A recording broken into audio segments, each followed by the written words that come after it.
Untuk materi selanjutnya yaitu peradaban Islam di Brunei Darussalam.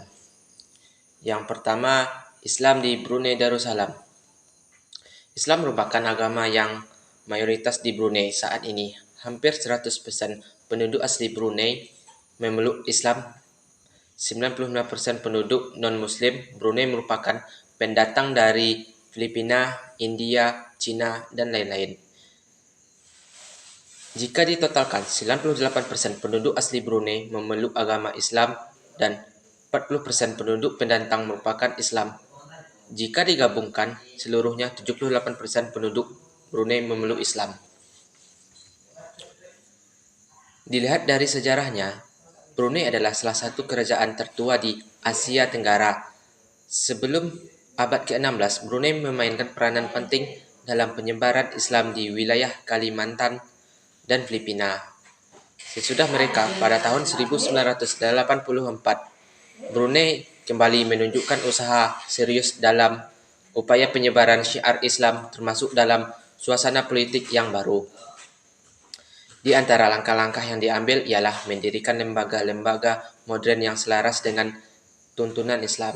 Sebagai negara yang menganut sistem hukum agama, Brunei Darussalam menerapkan hukum syariah dalam pandangan negara. Untuk mendorong dan menopang kualitas keagamaan masyarakat, didirikan sejumlah pusat kajian Islam serta lembaga keuangan Islam. Tak hanya dalam negeri, untuk menunjukkan semangat kebersamaan dengan masyarakat Islam dan global, Brunei juga terlibat aktif dalam berbagai forum resmi, baik di dunia Islam maupun internasional. Sama seperti Indonesia, yang mayoritas penduduk menganut agama Islam dengan mazhab Syafi'i, di Brunei juga demikian. Konsep akidah yang dipegang adalah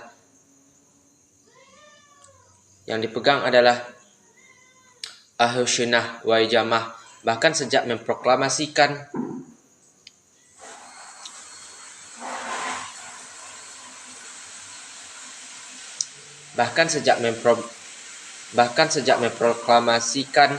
diri sebagai negara yang seorang sultan sebagai kepala negaranya. Saat ini Brunei Darussalam dipimpin oleh Sultan Hassani Bolkiah, dan Brunei merupakan salah satu kerajaan Islam tertua di Asia Tenggara. Yang kedua yaitu awal mula masuknya Islam di Brunei Darussalam. Agama Islam di Brunei Darussalam diperkirakan mulai diperkenalkan sekitar tahun 977 melalui jalur timur Asia Tenggara oleh para pedagang dari negara Tiongkok. Sekitar 500 kemudian, agama Islam berubah menjadi agama resmi negara di Brunei Darussalam semenjak pemerintahannya dipimpin oleh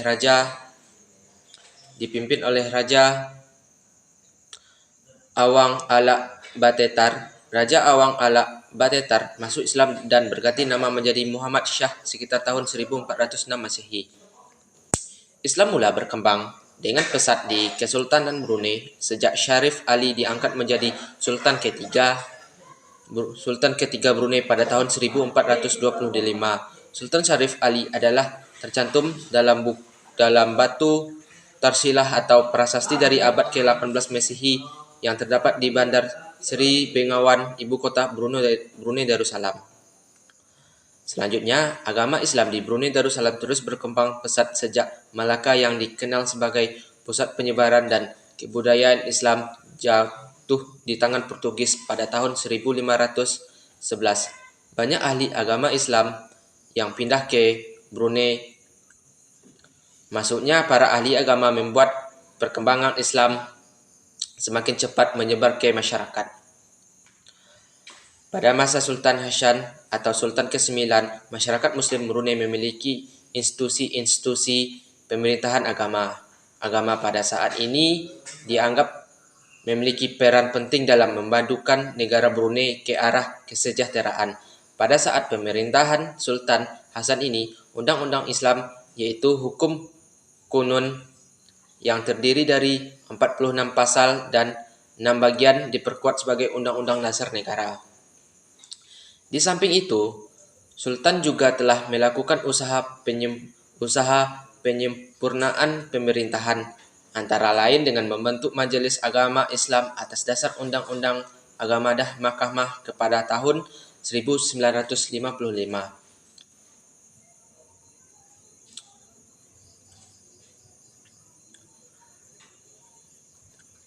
Di samping itu, selain Sultan Hasan juga menjalankan usaha, majelis ini bertugas memberikan dan menasihati sultan yang mempunyai masalah dalam agama ideologi negara. Untuk itu dibentuk jabatan hal ehwal agama yang tugasnya menyebarluaskan paham Islam baik kepada pemerintahan berserta aparatnya maupun kepada masyarakat luas lain. Langkah lain yang ditempuh Sultan adalah menjadikan Islam benar-benar berfungsi sebagai pandangan hidup rakyat Brunei satu-satunya. Pada tahun 1888 sampai 1983, Brunei berada di bawah kekuasaan Inggris. Brunei merdeka sebagai negara-negara Islam di bawah pemimpin Sultan ke-29, yaitu Sultan Hasan Bolkiah Makruzuddin Wad-Daulah. Setelah memproklamasikan kemerdekaan pada 31 Desember 1983, Mu'izzuddin Wad-Daulah atau penata agama dan negara menunjukkan ciri keislaman yang melekat pada setiap raja yang memerintah. Itu saja dari penjelasan saya. Assalamualaikum warahmatullahi wabarakatuh.